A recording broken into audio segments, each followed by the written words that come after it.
never underestimate watu wanaoumiaga ukiwa unaendelea. People who do not celebrate when the good things happen to you.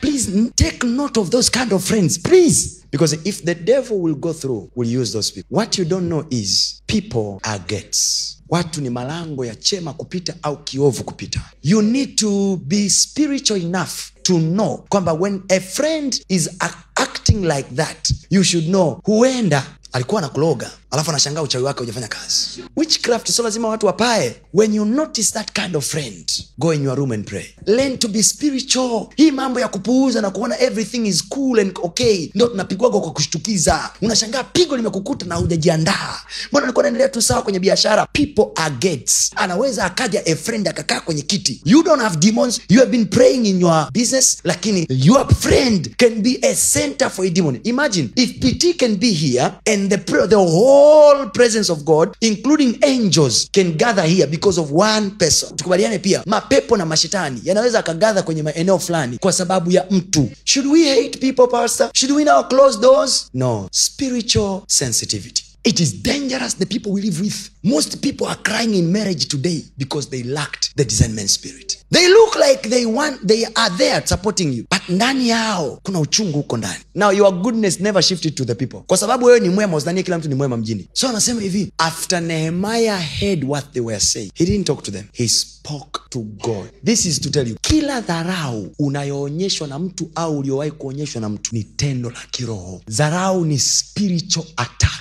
That's why it goes direct into your soul and it start affecting you. Hata kama ulikuwa ni mtu wa maana, unaanza kusema hivi, ina maana mimi ni. So you are starting wearing a spirit. Kwa hiyo dharau ni roho kamili, sio kitu. Dharau sio maneno tu. Dharau ni spirit, ni pepo. Inakufanya ujione wanavyokuona wengine. Ukitaka kujua ni roho, mara nyingi inasumbua sana ikitoka kwa mtu asiye na nguvu kuliko wewe. Lakini pia dharau inasumbua pale ambapo mtu yoyote ambaye ana nguvu kuliko wewe akikudharau, ujue katika ulimwengu wa roho wewe una nguvu kuliko yeye. Ila you should know, feel weight. Your spirit is high level, is heavy more than him or her. Kwa hiyo ana kitu tunakiita inferiority complex.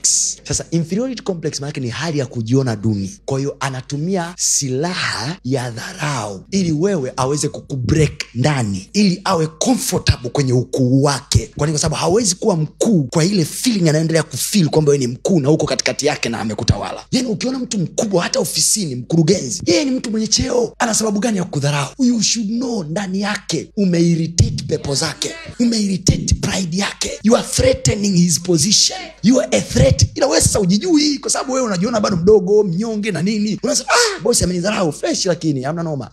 It should tell you you are tough, you are powerful than him or her.